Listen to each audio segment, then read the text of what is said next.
சிவப்பா தெரியாது, இறைவன் ஒருவன் இருக்கின்றான், இந்த ஏழையின் உழைப்பில் சிரிக்கின்றான். எடப்பாடி பழனிசாமிக்குனே எம்ஜிஆர் பாடின பாட்டு. உன்னை பார்த்து இந்த உலகம் சிரிக்கிறது. பவிச்சலா வந்தாரு. திமுறா, டேய் நான் வீட்டில இருந்து ஒரு சீடி எடுத்துட்டு வரேன்டா அப்படின்ட்டு வீட்டில இருந்து ஒரு சீடி எடுத்து கொண்டு வந்து போட்டேன். என்ன பாட்டு தொடங்குச்சு தெரியுமா? உயர்ந்தவர் என்ன தாழ்ந்தவர் என்ன, உடல் மட்டுமே கருப்பு, அவர் உதிரம் எங்கும் சிவப்பு. மை செட்லாம் தூக்கி உடச்சு விடுவோண்டா அப்படின்ட்டு கடையில் போய் எம்ஜிஆர் காதல் பாடல்கள் அப்படின்னு வாங்கிட்டு வந்துட்டேன். இதில் கண்டிப்பாக சூரியன் வராது, கருப்பு சிவப்பு வராது, போடுறா அப்படின்னு எம்ஜிஆர் காதல் பாடல்கள். என்ன பாட்டு பாடிச்சு தெரியுமா? கூந்தல் கருப்பு, ஆஹா குங்குமம் சிவப்பு, ஓஹோ நடுவுல வெள்ள, ஆஹா. இல்லைல, அவருக்கு தெரிஞ்சு போச்சு கருப்பு சிவப்பும் உதய சூரியனும் தான் நிரந்தரமாக இருக்கும். எத்தனை பேர் எதிர்த்து தீய சக்தி தூய சக்தி என்று சொன்னாலும் தீய சக்தி என்று சொன்னவர்கள் தான் தீஞ்ச சக்தியாக இன்று கருகி போய் கிடக்கிறார்கள். இன்னைக்கு பார்த்தீங்கன்னா எப்படிப்பட்ட திட்டங்களை எல்லாம் நம்ம தலைவர் இன்னைக்கு கொடுத்தாரு. வயசான தாய் தப்பெல்லாம் இங்கே உட்காந்து நல்ல பிள்ளைய கிடைச்சுன்னா அவங்க நிம்மதியாக மகனோடையும் மகளோடையும் வாழ்ந்துக்கிட்டு இருப்பாங்க. சில பேர் எல்லாரும் என்ன நினைப்பான்னா, ஆஸ்திக்கு ஒரு ஆண் ஆசைக்கு ஒரு பெண். அதாவது ஆம்பளை பிள்ளை பெற்றா அவ்வளவு சந்தோஷப்படுவாங்க. ஆம்பளை பிள்ளை பையன் வந்துருக்கேன் அப்படின்னு எல்லாத்துக்கும் லட்டு வாங்கி கொடுப்பேன், சிலேபி வாங்கி கொடுப்பேன். அந்த பொம்பளை ஆம்பளை பிள்ளைய பெற்ற பிள்ளைய சிங்கக்குட்டியை பெற்றிருக்கா எங்கள் அக்கா லட்சுமி அக்கா. சிங்கக்குட்டியை பெற்றிருக்கு. இப்படித்தான் 2 சிங்கக்குட்டியை பெற்றாங்க ஒரு அப்பா அம்மா. ஊரே 2 ஆம்பளை பிள்ளைடா, டே கொடுத்து வச்சவன்டா. படிக்க வச்சான், எல்லாம் படிக்க வச்சு உசுரை கொடுத்து பெரிய வந்தேன். வா நல்லபடியாக கல்யாணம் பண்ணி வச்சுட்டீங்கப்பா, ரொம்ப நன்றிப்பா. நீ அம்மா அவங்க இருங்க, என் வீட்டுக்காரம்மா விட நான் தனியாக குடித்தனம் போய்க்கிறப்பா, உங்களை ஒன்றும் தொந்தரவு பண்ண மாட்டேன்ப்பா. அவங்க அப்பாட்ட ஆம்பளை பைய கூடியே இருப்பேன்னு சொல்லி தானடா படிக்க வச்சு சின்ன பேரை அதை காப்பாற்றுவேன் அப்படின்னு அவன் மூஞ்சிய பார்த்து அவனுக்கு கல்யாணம் முடிஞ்சு ஒரு 6 மாதம் அவங்க அப்பா கூட இருந்தேன். வந்தான் அவன் சின்னம்மையன், அப்பா அண்ணன் நன்றி கேட்டப்பா, இவ்வளோ கஷ்டப்பட்டு படிக்க வச்சான், அவனுக்கு கல்யாணம் பண்ணி கொடுத்தீங்க, உங்களை விட்டுட்டு அவன் தனியாக போயிட்டான், ஏற்பாடு பண்ண போகிறான் போல அப்படின்னு பார்த்தா அவன் ஒரு ஏற்பாடு சொன்னான். பா நீ அம்மாவும் அந்த பக்கத்தில் ஒரு வாடகை வீட்டில் குடியிருங்க, நானும் என் சம்சாரமும் நம்ம வீட்டில் இருந்துக்கிறேன்ட்டு துரத்தி விட்டான் ஐயா. கிழவனும் கிளம்பி இப்படியே அலைஞ்சிக்கிட்டு உலகே மாயம் வாழ்வே. 2 ஆம்பளை பிள்ளைய பெற்று இப்படி தனியாக அப்படி விட்டுவிட்டாங்களே, வாடகை வீட்டில் கொண்டு போய் குடி வச்சுட்டாங்க, வாடகையும் கொடுக்காம நம்மளை யாரும் கவனிக்காமல் விட்டாங்களேன்னு ஏங்களுக்கு அன்பு சோலை என்ற ஒரு திட்டத்தை தொடங்கிய ஒரு அற்புதமான முதலமைச்சர் மகனாக இருந்து அந்த அப்பா அம்மாவை காப்பாற்றணுங்கிற அன்பு சோலைங்கிற திட்டம். நீங்கள் கல்யாண வீட்டில் பல குரூப் வருவேன், ஒவ்வொருத்தனும் ஒரு டைப்பாக இருப்பாங்க. கல்யாண வீட்டுக்கு வர்றவங்க பார்த்துருக்கீங்களா? சில பேர் உள்ள நுழைஞ்சொன்னே சாப்பாடு அப்புறம் முதல்ல பொண்ணு மாப்பிள்ளை எப்படி இருக்காங்கன்னு கூட கவலைப்பட மாட்டான், சாப்பாடு தான். அங்கேயும் போய் சும்மா திம்பான்னு நினைக்கிறேன். அப்பளம் வைக்கலன்னு அருவாள் எடுத்து வெட்ட போயிருக்கேன். பக்கத்தில் இருக்கவனுக்கு அப்பளம் வச்சான், எனக்கு வைக்கலாம் அப்படின்னு சோத்துக்குன்னே சில பேர் வருவேன். இன்னொரு குரூப் இருக்கேன், சாயந்தரம் 6 மணி ஆனோன்னா மாப்பிள்ளை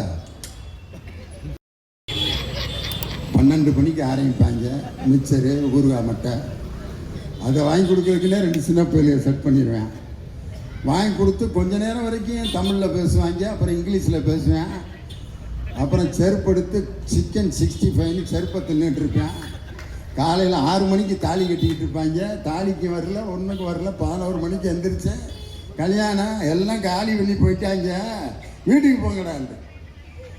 இப்படிலாம் இருக்கும். பெண்கள்லாம் பார்த்தீங்கன்னா நகை நட்டு இதை பற்றி இப்போ வட்டுப்போட பக்கம் வாங்கினது எங்கள் மாமே சென்னை சில்க்ஸில் 32,000 ரூபாய்க்கு எடுத்து கொடுத்தாரு. 1,500 கூட இருக்காது. அடித்து விட வேண்டியது தான், பேசிகிட்டு இருப்பாங்க. ஆனால் யாரை தெரியுமா நம்பக்கூடாது இந்த கல்யாண வீட்டில்? யாரு கூடயும் சேராமல் தனியாக அந்த அப்படியே உட்காந்துருக்கான் பார்த்தியா, இவன் தான் ரொம்ப டேஞ்சரானவன். அவன் கண்டிப்பாக ஒன்று பொண்ணை கடத்துறதுக்கு வந்திருப்பான், அல்லது ஏதாவது நகைக ஆட்டே போடுறதுக்கு வந்திருப்பேன். யாரு கூடயும் சேராமல் தனியாக நான் நிற்பேன்னு சொன்னாலே அவன் சாக வரைக்கும் தனியாக தான் நிற்கணும். எப்போது எல்லோரையும் அரவணைத்து செல்கின்ற தெப்பையா தலைவன். இன்னைக்கு பார்த்தீங்கன்னா வெல்லும் பெண்கள் அப்படிங்கிற ஒரு திட்டத்தில் ஒரு அம்மா ISRO, அதாவது நம்ம இந்திய ராக்கெட் விண்வெளி தளத்தில் சயின்டிஸ்டாக இருக்காங்க. அந்த அம்மா இஸ்லாமிய பெண், அவங்க சீகர் சாஜி அந்த அம்மா பேர். கவர்மெண்ட் ஸ்கூல்லையே 1ஆவதுலேருந்து 12th வரைக்கும் படித்து இன்னைக்கு அந்த அம்மா வந்து இந்திய விண்வெளி ஆராய்ச்சியில் விஞ்ஞானியா இன்னைக்கு பணிபுரிஞ்சிட்டு இருக்காங்க. அந்த வெல்லும் பெண்கள் திட்டத்தில் முதலமைச்சர் இன்னைக்கு நான் இந்த நிலையில் இருப்பதற்கு காரணம் முத்தமிழறிஞர் டாக்டர் கலைஞர் போட்ட அந்த இடஒதுக்கீட்டில் தான் நான் இன்னைக்கு விஞ்ஞானியா இருக்கேன்ட்டு. அந்த அம்மா எதுக்கு விஞ்ஞானியா இருக்காங்க தெரியுமா? செவ்வாய் கிரகத்துக்கு ராக்கெட் அனுப்புறதுக்கு தலைமை விஞ்ஞானியா அந்த அம்மா இருக்காங்க, செவ்வாய் கிரகத்துக்கு. ஆனால் இன்னைக்கு நம்ம வந்து செவ்வாய் தோஷம். அந்த பிள்ளைக்கு ஏன்டா கல்யாணம் நடக்கல, செவ்வாய் தோஷம். செவ்வாய் தோஷம் உள்ள மாப்பிள்ளையாக தான் பார்க்கணும். செவ்வாய் கிரகம் எங்கே இருக்குது, அதனுடைய தோஷம் இங்கே இருக்கிற கஸ்தூரிக்கும் இங்கே இருக்கக்கூடிய சரஸ்வதிக்கும் வந்து மாட்டிக்கிச்சுன்ட்டு அதை உட்காந்து ஜாதகம் உட்காந்து பார்த்துக்கிட்டு ஒரு பெண்ணினுடைய வாழ்க்கையை கெடுத்து கொண்டிருக்கக்கூடிய நேரத்தில் ஒரு பெண் செவ்வாய் கிரகத்துக்கு ராக்கெட் விடுறதுக்கு படிச்சிருக்கான்னா இதுதான் தந்தை பெரியார் கண்ட கனவை நனவாக்கிய முதலமைச்சர் நம் தமிழகத்தினுடைய முதலமைச்சர். அது மட்டுமா, இன்னைக்கு வந்து பெண்களுக்கு கையில் அந்த உரிமை தொகை கொடுத்திருக்காங்க. 1,30,00,000 பேர் இன்று உரிமை தொகையை வாங்குகின்ற இந்தியாவின் ஒரே மாநிலம் தமிழ்நாடு. அதை சாதனையை புரிந்தவர் நம் தமிழகத்தினுடைய முதலமைச்சர்.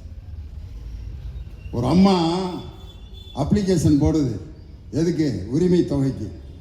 அப்ளிகேஷன் போடுறப்ப அந்த அம்மாவோட மகன் அவன் சொல்றான், ஏமா எதுக்குமா அந்த 1000 ரூபாய்க்கு போய் அப்ளிகேஷன் கொடுக்குற? ஓ மகன், நான் 25,000 ரூபாய் சம்பாதிக்கிறேன்ல, நான் உன்னை பார்த்துக்க மாட்டேனா அப்படிங்கிறான். யாரு? மகன். அப்போ அந்த அம்மா சொல்லுச்சு, டேய் நீ சம்பாதிக்கிற 25,000 ரூபா இருக்குல்ல, அது ஓம் பணம். நாளைக்கு உனக்கு ஒருத்தி வந்து மாட்டிட்டான்னா அவளை கேட்டுக்கிட்டு தான் நீ எனக்கு 5 ரூபா கூட கொடுப்ப. அது ஓம் பணம்டா. ஆனால் என் தலைவர் எனக்கு போடுறது ஏன் பணம்டா, அது என்னுடைய சொந்த பணம். நான் எப்படி வேண்டுமானாலும் அதை செலவு செய்து கொள்ளலாம்ட்டு அந்த அம்மா ஒரு பழமொழி சொல்லுச்சு. தாயும் பிள்ளையுமானால் பூர்த்தி செய்வதற்கு என் கையில் 1000 ரூபா இருந்தால் தான் அது எனக்கு பயன்படும்னு. ஒரு 10, 5, 6 வருஷத்துக்கெல்லாம் முன்னாடி ஒரே பொம்பளை பிள்ளையா பிறந்த ஒரு அம்மா தன்னுடைய புருஷன்ட்ட கேட்குது, ஏங்க எங்கள் அப்பாவுக்கு சோமலங்க போய் ஒரு 8 பார்த்துட்டு வந்துடுறானுங்க. கூட ஆம்பளை பிள்ளை தான் பிறந்த எங்கள் அம்மா மட்டும் தலைமாட்டில் உட்காந்துருக்கு, எங்கள் அப்பா இன்னைக்கு நாளைக்குன்னு இழுத்துட்டு கிடக்குறாரு, ஒரு 8 போய் பார்த்துட்டு சொன்னா கேளு. கையில் காசு இல்லாத நேரத்தில் உங்கள் அப்பா ரொம்ப முக்கியம் போ. இதெல்லாம் 4 வருஷத்துக்கு முன்னாடி நடந்துச்சு. இப்போ என்ன நிலைமை தெரியுமா? அந்த அம்மா வீட்டுக்கார்ட்ட வருது, மாமா சோறாக்கி வச்சிரு. சோறாக்கி வச்சுறேன், அரிசி வச்சுருக்கேன், எடுத்து அவிச்சு திங்க மாட்டியா? சாம்பார் வச்சுருக்கேன், அரிசி மட்டும் குக்கரில் வச்சுட்டு சாப்பிட்டு இருக்கேன். பஸ்ஸுக்கு நடி செய்வ? எங்கள் அண்ணன் ஸ்டாலின் விடியல் பயணம் பஸ் விட்டுருக்காரு, அதில் போய் பார்த்துக்கிடுவேன். என்ன கான்ஃபிடென்ஸியா? கொப்பாவுக்கு சாத்துக்குடி, ஜார்லிக்ஸு, ஆரஞ்சு பழம்லாம் வாங்க வேணாமா? எங்கள் அண்ணன் எங்கள் ஸ்டாலின் வந்து மாதம் 1000 ரூபா உரிமை தொகை கொடுக்குறாரு. அதில் எங்கள் அப்பாவுக்கு மருந்து மாத்திரையெல்லாம் நான் வாங்கி கொடுப்பேன்னு ஒரு பெண்ணை சொந்த காலில் பொருளாதாரத்தில் நிற்க வைத்த ஆட்சி நம் திராவிட மாடல் ஆட்சியா. இன்னைக்கு பார்த்தீங்கன்னா இன்னைக்கு கட்சி ஆரம்பித்த ஒருத்தர், ஐயோ ஐயோ, யாரு ரொம்ப சத்தம் போடுறானோ அங்கே மேட்ரு தீர்ந்துருச்சுன்னு அதுதான்.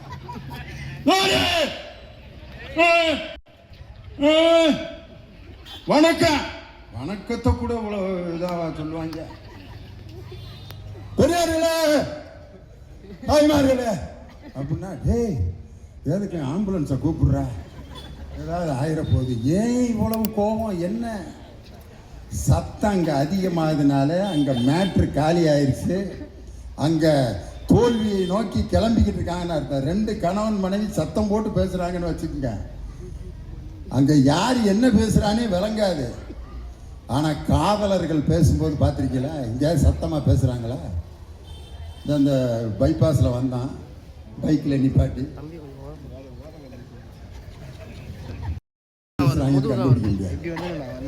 அன்பான இருப்பார்கள்ங்கிறதுக்கு வேற உதாரணமே தேவையில்லை. என் தலைவர் தான் உதாரணம் சொல்லுவார். ஒரு நரி காலையில் இப்படி உட்காந்துருந்துருக்கு, சூரியன் இங்கே இருக்கு, நரியோட நிழல் நீளமாக தெரியவும் நரி நினைச்சிருச்சு, ஆஹா நம்ம எவ்வளோ பெரிய ஆள்றோம் ஆஹா அப்படின்ட்டு சூரியன் மேலே வர வர வர வர வர வர நரியோட நிழல் அப்படியே சின்ன சின்னதாக ஆகி உச்சத்திற்கு வரும்போது நரியினுடைய நிழல் காணாமல் போய் நம்ம இவ்வளவுதான்னு தெரிஞ்சுக்கிருச்சு. சூரியன் உச்சத்திற்கு வரும்போது இப்பொழுது ஆட்டம் போடும் நரிகள் எல்லாம் எங்கே போய் கொண்டிருக்கிறது என்றே தெரியாமல், அடையாளம் தெரியாமல் போய் விடுவார்கள்.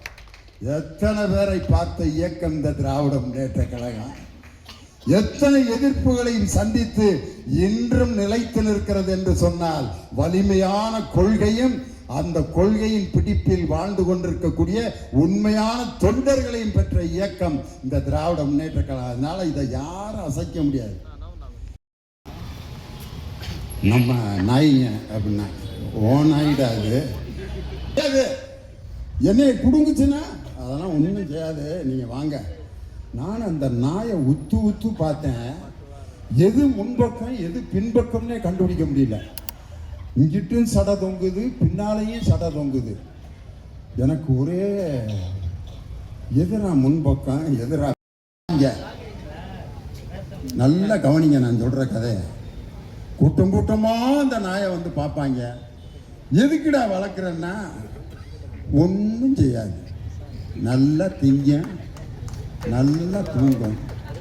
அப்பப்போ வெளியில் வந்து கொஞ்ச நேரம் சத்தமாக குலைக்கும். சூரியனை பார்த்தா ரொம்ப குலைக்கும். அப்படின்னா அருமையான நாயிடா. சூரியனை பார்த்து ஏண்டா குலைக்கும் அதுக்கே தெரியாது.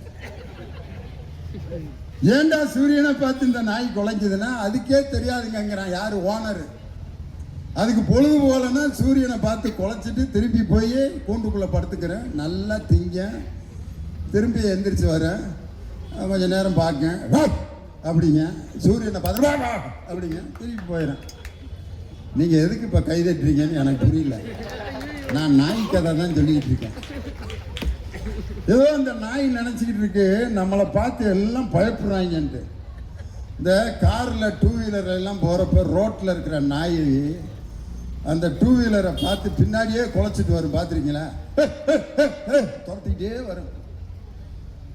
எதுக்கு துரத்துதுன்னு இது வரைக்கும் அந்த நாய்க்கே தெரியாது. நான் ஒரு 6-7 வருஷமாக பார்க்குறேன்.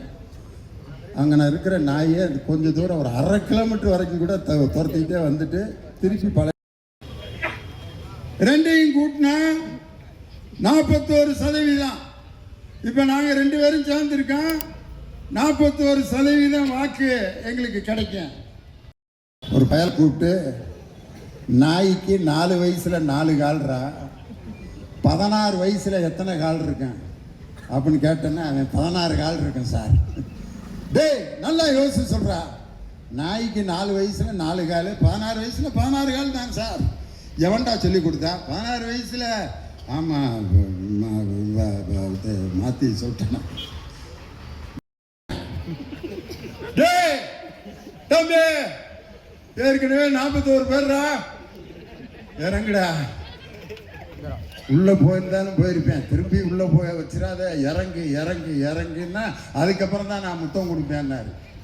இது ஏற்கனவே என் தலைவர் பல இளைஞரணி மாநாட்டில், எங்கள் தலைவர் இளைஞரணி பொதுக்கூட்டத்தில் மரத்தின் மீது நின்று கொண்டிருந்த நம் திராவிட முன்னேற்ற கழகத்தின் தோழர்களை பார்த்து மரத்தை விட்டு இறங்குங்கள், அதுவரை நான் பேச மாட்டேன் என்று சொல்லி அனைவரையும் மரத்தை விட்டு இறங்க வைத்து விட்டு அப்புறம் பேசினார். இதுலயுமா காப்பி அடிக்கிறது ஒரு மனுஷன்? காரணம், இன்று திராவிட முன்னேற்ற கழகத்திற்கு எத்தனை சோதனைகள், எத்தனை நெருக்கடி.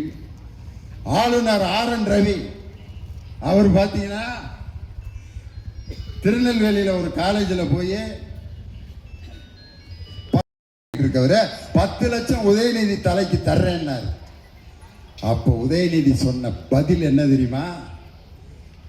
ஜாதியை நிலைநாட்டுகின்ற, மத வெறியை தூண்டுகின்ற, பெண்களை அடிமைப்படுத்துகின்ற இந்த சனாதனத்தை ஒழிப்பதை நான் மீண்டும் அந்த வார்த்தையை வாபஸ் வாங்க மாட்டேன். நான் சொன்னதுதான், எத்தனை வழக்குகள் போட்டாலும் அதை நான் சந்திக்க தயார் என்று அவர்தான் இன்றைய பிறந்த நாள் கதாநாயகன் உதயநிதி ஸ்டாலின். ஆனா கரூர்ல 41 பேர் இறந்த உடனே பொதுச் செயலாளர் எங்க போனார்னே தெரியல, தலைமறைவு. துணை பொதுச் செயலாளர் தலைமறைவு, மாவட்ட செயலாளர் தலைமறைவு. பிரச்சனை வந்த ஓடி ஒளிபவர்கள் இந்த நாட்டை காப்பாற்ற மாட்டார்கள். தனக்கு 20 இடத்தில் வழக்கு பதிவு செய்தாலும் நான் நியாயத்தை தான் பேசினேன் என்று துணிந்து நின்ற உதயநிதியினுடைய அந்த கொள்கை, பெரியாருடைய கொள்கை வாரிசுதான் என் தம்பியை இன்று அடுத்து திராவிடத்தை காப்பாற்ற போகின்ற 4ஆம் தலைமுறையாக உருவாகி கொண்டிருக்கக்கூடிய இந்த திராவிட முன்னேற்ற கழகத்தை எந்த சக்தியாலும் அசைத்து பார்க்க முடியாது. வருகின்ற 2026இல் நம் தமிழகத்தின் முதலமைச்சர் மீண்டும் 2வது முறையாக அதிக வாக்கு வித்தியாசத்தில் வெற்றி பெறுவது மட்டுமல்ல, 210 தொகுதிகளில் வெற்றி பெற்று படைப்போம் வரலாறு, படைப்போம், வெற்றி பெறுவோம் 200 என்று சொல்லி தளபதியை மீண்டும் முதலமைச்சராக்க நாம் அனைவரும் உழைப்போம் உழைப்போம் என்று சொல்லி, உதய சூரியன் என்றும் ஓய்ந்ததாக வரலாறு இல்லை என்று சொல்லி உங்களிடமிருந்து விடைபெறுகிறேன். நன்றி, வணக்கம். டாக்டர் கலைஞர், டாக்டர் கலைஞர், திராவிட முன்னேற்ற கழகம்.